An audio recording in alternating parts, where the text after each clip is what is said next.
கிறிஸ்துக்குள் பிரியமான தேவ பிள்ளைகள், உங்கள் ஒவ்வொருவரையும் ஆண்டவராகிய இயேசு கிறிஸ்துவின் நல்ல நாமத்தில் வாழ்த்தி வரவேற்கிறோம். இந்த கால வேளையில் தெய்வீக தொடுதல் மூலம் உங்களை சந்திப்பதிலே நாங்கள் மிக்க மகிழ்ச்சியுள்ளவர்களாய் காணப்படுகிறோம். வேதத்திலே ஒரு வேத வசனத்தை வாசிக்க கேட்போம். எபிரேயர் 13ஆம் அதிகாரம் வசனம் 5 வாசிப்போம். நீங்கள் பண ஆசை இல்லாதவர்களாய் நடந்து உங்களுக்கு இருக்கிறவைகள் போதும் என்று எண்ணுங்கள், நான் உன்னை விட்டு விலகுவதும் இல்லை, உன்னை கைவிடுவதும் இல்லை என்று அவர் சொல்லியிருக்கிறாரே. அன்பு தேவ பிள்ளைகளே, இன்னைக்கு அநேகருடைய வாழ்க்கையில் பணம் பிரச்சனை இல்லை, பொருள் பிரச்சனை இல்லை, வீடு பிரச்சனை இல்லை, அவங்க போடுறதுக்கான வஸ்திரங்கள் பிரச்சனைகள் இல்லை, உணவு பிரச்சனை இல்லை. அவங்களுடைய வாழ்க்கையில் பெரிய பிரச்சனை என்ன தெரியுங்களா? போதும் என்கிற மனம் இல்லாதது தான் வாழ்க்கையில் பிரச்சனையாக இருக்கிறது. அன்பு தேவ பிள்ளைகளே, அவர்களுக்கு எப்போது போதும் என்கிற மனம் இல்லாமல் போகிறதோ அப்பொழுது பணத்தின் மீதான ஆசை அதிகரிக்கிறது, பணத்தின் மீதான கவனம் அதிகரிக்கிறது. ஆகையாலே பணத்தின் ஆசை எல்லா தீமைக்கும் வேறாக இருக்கிறது என்று வேதம் சொல்லுவது போல அந்த பணத்தின் ஆசை அவர்களை தீமைக்கு நேராக வழிநடத்தி அந்த தீமை அவருடைய உயிரையே வாங்கக்கூடிய நிலைமையிலே அவர்களை கொண்டு போய் விடுகிறது. அன்பு தேவ பிள்ளைகளே, எத்தனையோ பேர் இந்த பணத்துக்கு ஆசைப்பட்டு ரம்மி விளையாடுவாங்க ஆன்லைனில். அதில் பார்த்தீங்கன்னா அநேகர் பல லட்சங்களை இழந்து தன்னுடைய உயிரை மாய்த்து கொண்டவர்கள் எத்தனையோ பேர் இருக்கிறாங்க.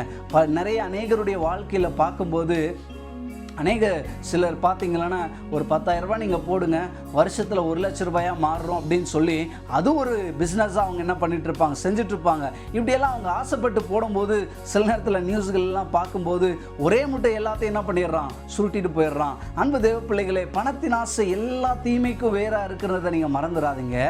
அது மட்டுமல்ல, போதும் என்கிற மனம் உங்களுக்குள் இல்லாததும் உங்களுடைய வாழ்க்கையில் நிறைய பிரச்சனைகளை கொண்டு வரும். அன்பு தேவ பிள்ளைகளே, கர்த்தர் உங்களுடைய வாழ்க்கையில் என்ன கொடுத்திருக்கிறாரோ அது போதும், எனக்கு கொடுக்கப்பட்டிருக்கிறது போதும், என்னிடத்தில் கரங்களில் ஆண்டவர் எவைகளை அளந்து போடுகிறாரோ அவை போதும் என்ற மனதோடு நீங்கள் இருக்கும்போது தான் உங்கள் வாழ்க்கையில் நீங்கள் சந்தோஷமுள்ளவர்களாய் திருப்தியுள்ளவர்களாய் நீங்கள் வாழ முடியும் என்பதிலே எந்த ஒரு சந்தேகமும் இல்லை. அன்பு தேவ பிள்ளைகளே, இந்த வசனம் என்ன சொல்லுகிறது பாருங்க.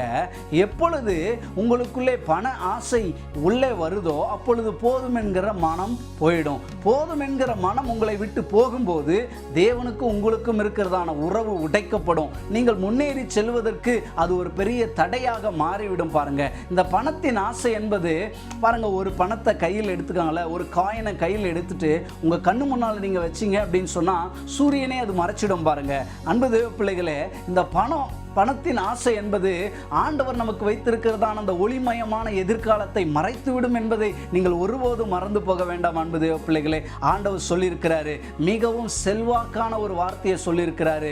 ஏன் உங்களுக்கு போதும் என்ற மனம் தேவை? ஏன் பணத்தின் மீது ஆசை உங்களுக்கு தேவையில்லை?